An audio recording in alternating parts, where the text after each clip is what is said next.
Hey, welcome back. Here are 9 travel hacks to help you save money while you are flying. So this could be while you're in the airport, with airlines, etc. Number 1 is use incognito or private browsing mode when you are looking for your flights. This also works for accommodations. So that means there's a private browser that you can, private browser option on both your phone and on any kind of browser that you use on your laptop. So sometimes this, if you're, kind of not being tracked and followed and all that stuff, you can occasionally get better deals. I'm not saying this is fair or right, but it's just a little hack, okay? So number 2 is to sign up for fair deals.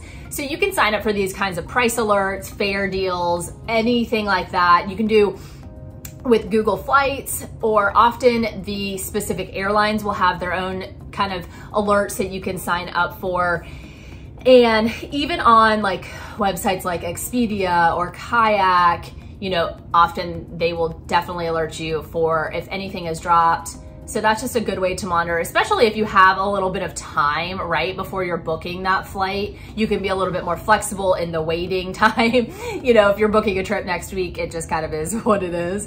But if you use that, then hopefully you'll end up being able to get a better deal.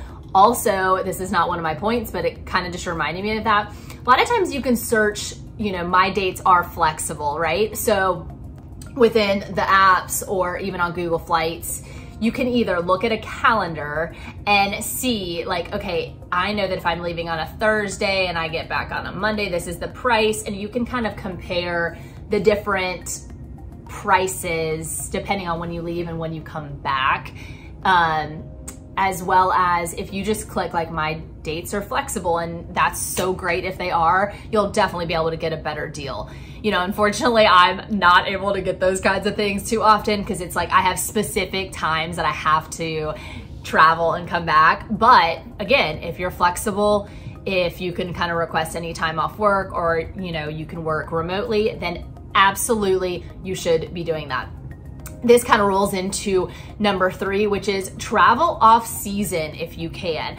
A lot of times you'll get cheaper flights. Things will be cheaper when you get to wherever you're going. But the one caveat for that is to make sure that whatever you want to do in that area is gonna still be open, even if it's not peak hours or peak travel time, right? So if you're going to a country and it's known for, I don't know, their outdoor activities or something like that, make sure that like those national parks are still open during those times, etc. You get it. Make sure that those hot spots you have to go to are still happening even when it's not off season. And again, you'll avoid more crowds. It'll be less crowded. I like that. You'll still get the experience though. All right, number 4, pack light. This way you're not paying fees for heavier bags, or even if you have to pay a fee to check any bag, pack light and see if you can carry on. I'll link some of my other videos about like tips for packing and staying organized with that type of stuff, but that's a good way to save money. Oh, it just frustrates me when I throw my money away and I haven't even like gotten on the flight, right? So it's like I'm paying for my bag, or I'm like paying because it's too heavy, like just, that's so frustrating, and it's avoidable, right? It's avoidable. So aim to do that. Number 5, bring a reusable water bottle.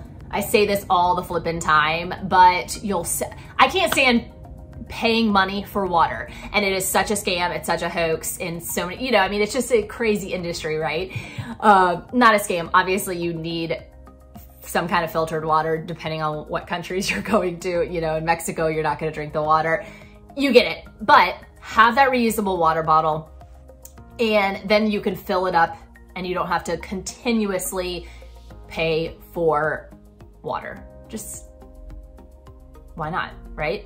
The next one is kind of on the same line, and I say it all the time, pack your own snacks, right? So you can look on TSA and make sure whatever kind of snack you want to bring is allowed in, while you're flying, but there's tons of stuff that is. you know, pretty much as long as like you're not trying to like bring on liquid like soup or something, you can pack a lot of snacks. You know, it's like a different universe. When you're in the airport, you're like, you're paying $30 for a sandwich, you're paying $10 for a piece of fruit. Obviously I'm exaggerating, but you get it. And if you can save money by like, that's like while you're en route to the place you're going, right? That's why you're getting there. Like, let's save our money for when we're actually at our destination. Right, number 7 is make sure you're signing up for rewards programs like Delta Sky Miles, like American Advantage, all of those. Like when you fly, you're getting miles. And if you're not signed up for these, like you're just leaving money on the table. Even if you're like, okay, I rarely use such and such airline, whatever, you know, sign up for those. It's free. These things are free. And why not?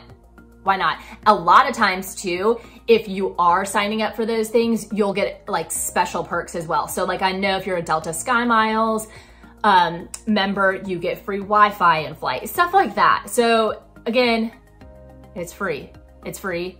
And it's money you're leaving on the table if you're not doing it. So number 8, this is another one that kind of deals with miles. And I know I speak specifically about Delta a lot. That's just usually what I end up traveling on. So sorry, I am kind of biased and I am a little bit skewed with the info I know or don't know as far as like other airlines. Okay, so this next one is if you don't have, okay, using your miles to book travel is obviously such a good way to save money. Again, these are just miles that you've gotten from traveling. Why would you not use it to book your flight? So the kind of hack that I'm talking about though is if you don't have enough miles, well, first of all, you can transfer them from a loved one or a family member. Oftentimes, if you want to transfer 20,000 miles, something like that, then and be able to pay for your whole trip using your own miles, it's a no-brainer, you know, so you could pay a couple $100s to transfer. Sorry, thought something just messed up. So you could pay a couple $100s to transfer miles from a loved one and then pay for your whole trip using miles. Or the even better way of doing this is if your loved one or family member, friend, whoever is willing to give you miles, say all of their miles, having them book that trip for you without actually having to transfer the miles is the way to go. Then you're not paying to transfer miles. They can book it for you. They'll put in your Sky Miles account so that you can still see your trip on, you know, your apps and all of that. And then you can just pay them how you can figure out how, you know, you want to pay them. But that is definitely the way to do it if you don't want to pay that transfer fee. But again, you might as well you got to be using your miles, right? Like use them up. Well, also, this is actually not one that I was gonna, but speaking of miles, you can look into any kind of travel credit cards. I'm not saying go out and get all of the credit cards, but if you are big into traveling, it is worth looking into, you know, Delta, Sky Miles, Amex, or the Capital One cards, the Venture cards. It's worth it because you're getting either cash back specific for traveling, or you're getting extra miles. For example, let me go back into my Delta bubble. I have the Sky Miles Amex, so I earn double points. You know, say if I book a Delta flight, you know, all these things. Not double points, but double miles. So you're accumulating these miles quicker, spending your money, like buying things that you normally would anyways, but you're getting rewarded for it. Again, I am not saying go out and get all the credit cards, but sometimes they have a good sign-on bonus. You get extra miles when you sign up, or if you refer a friend, or just whatever. There's all sorts of travel deals. Look into that. But please, please, please get credit cards responsibly. These are only going to benefit you if you are spending the money on them and then turning around and paying it off. Don't Don't be like paying extra for all that interest. That's how they get you. So only get a credit card. I cannot say this enough. Only get a credit card if you're turning around and paying it off as soon as you can, okay? Don't be spending money that you don't have, okay? Okay. And my last, so I guess it's kind of 10. It's 10 hacks because that was just a free one. The final one is to upgrade your like class level after you get your flight. Let me explain. Okay, so a lot of times, say you want to fly first class, but you only want to fly it for that long leg. Maybe you're going internationally, or maybe you're just traveling domestically, but you've got like that long flight. For example, again, I'm going to talk about Delta. You pretty much have to go through Atlanta to get anywhere, okay? So if I were to fly first class, of course I want to, but if I were to actually be going to spend the money on first class, a way to save money, instead of saying from Tallahassee to, let me give you an example. I'm going to our cabins up in Minnesota.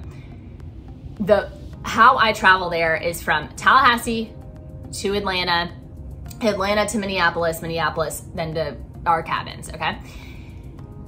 I don't need first class, nor do I want to pay the money for first class for a leg from Tallahassee to Atlanta. It's like a 40-minute flight. It's not worth the money, in my opinion, and I just don't have that disposable income. So it is important to me to be kind of cognizant about how I am spending my money. And you want to too, because you're watching this video.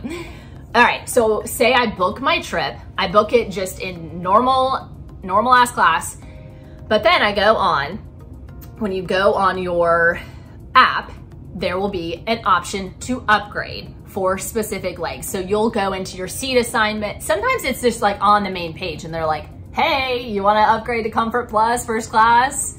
You're like, okay, let me see. All right, but if it's not an option, go to your seat selection. You'll select that specific leg of, where you want to upgrade to Comfort Plus or first class or whatever. There's so many, y'all, there's so many different freaking names now for what it is or what it isn't. And there's so many different levels of flying. It's like exhausting to look at. But if you want to get a better seat, whatever that means, for that longer leg, then you'll go to your seat selection and you'll click on a seat in that selection. Say it's first class, business, whatever you want to call it. It'll then give you the option, hey, do you and your travel companion want to pay X amount of dollars to upgrade for this leg to first class? A lot of times it'll also say you can pay X amount of dollars or miles. Awesome. This is another perfect way to use your miles, is to like upgrade and like have those fun experiences getting upgraded with miles. You got nothing to lose. So that is just one of my favorite hacks, and so many people don't know about it. So again, instead of paying for that expensive rate, or not as paying that higher rate to travel that class your whole trip, just use it for the legs that you really want it on. Yeah.